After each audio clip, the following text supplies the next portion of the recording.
Hi boys and girls, this is Victoria from Victoria's Kitchen, and today we're going to show you how to make an easy and delicious Crockpot applesauce. First, be sure to get an adult to help you peel your apples. Now we are going to safely chop up our apples.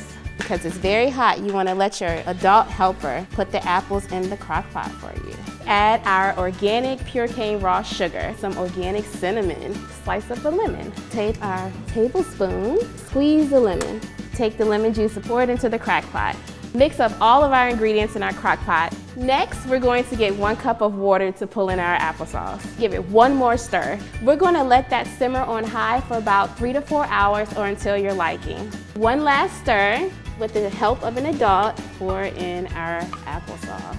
And there you have it, Crockpot applesauce. Please visit ideastations.org/kids for more recipes. Bye.